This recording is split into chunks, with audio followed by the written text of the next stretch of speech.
స్థానిక తిలక్ రోడ్ శ్రీ షిరిడి సాయి రామ మందిరం ప్రాంగణంలో వించేయున్న శ్రీ పంచముఖ ఆంజనేయ స్వామి ఆలయంలో హనుమాన్ జయంతి వేడుకలు మంగళవారం ఘనంగా నిర్వహించారు. భక్తులు పెద్ద ఎత్తున తరలివచ్చి స్వామి వారిని దర్శించుకుని తీర్థ ప్రసాదాలు స్వీకరించారు. మాజీ ఎమ్మెల్సీ ఆలయ కమిటీ అధ్యక్షులు ఆదిరెడ్డి అప్పారావు స్వామివారిని దర్శించుకుని ప్రత్యేక పూజలు నిర్వహించారు. అనంతరం భక్తులకు భారీ ఎత్తున అన్న సమరాధన కార్యక్రమాన్ని ప్రారంభించారు. ఆదిరెడ్డి స్వయంగా భక్తులకు ఆహార పదార్థాలు వడ్డించారు. ఆయన మాట్లాడుతూ తిలక్ రోడ్డులో హనుమాన్ జయంతి సందర్భంగా సుమారు 8,000 మంది భక్తులకు అన్నదాన కార్యక్రమం నిర్వహించామన్నారు. పెళ్లిళ్లలో పెట్టే విందు భోజనం తరహాలో సాయిబాబా ఆలయం వద్ద అన్నదానం జరుగుతుందన్నారు. భక్తులకు ఆహారంతో పాటు మామిడి పళ్ళు కూడా అందజేశారు. ఆలయ కమిటీ కార్యదర్శి రామరాజు ఆలయం వనగా ఆలయంలోని ఉండే భక్తులకు ఎటువంటి అసౌకర్యం కలగకుండా సేవలు అందిస్తున్నారని ప్రశంసించారు. ఈ కార్యక్రమంలో ఆలయ కమిటీ సభ్యులు, స్థానిక పెద్దలు పాల్గొన్నారు.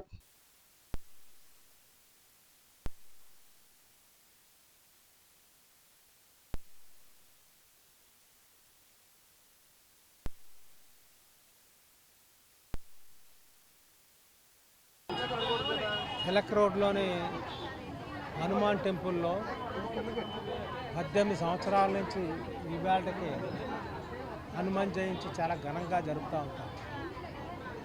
సుమారుగా 7-8 వేల మందికి మంచి అసలైన విందు భోజనం పెడతాం.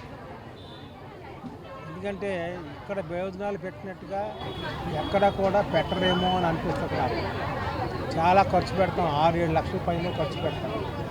ఈ సంవత్సరం కూడా ఒక 7,000 మందికి ఎస్టిమేషన్ వేసాం. మళ్ళీ ఇంకా ఎక్కువ మంది వస్తే మళ్ళీ ఇంకా పెంచుతాం.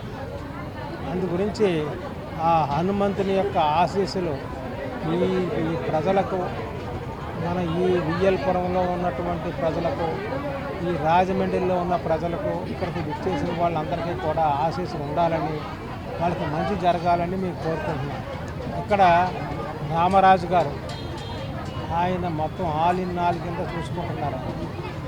ఆయన ఉన్నంత వరకు ఈ గుడి దగ్గర ఏ లోపాలు జరగనేమో, అందరికీ కూడా ఒక పద్ధతిగా భోజనాలు పెట్టి పంపిస్తాం.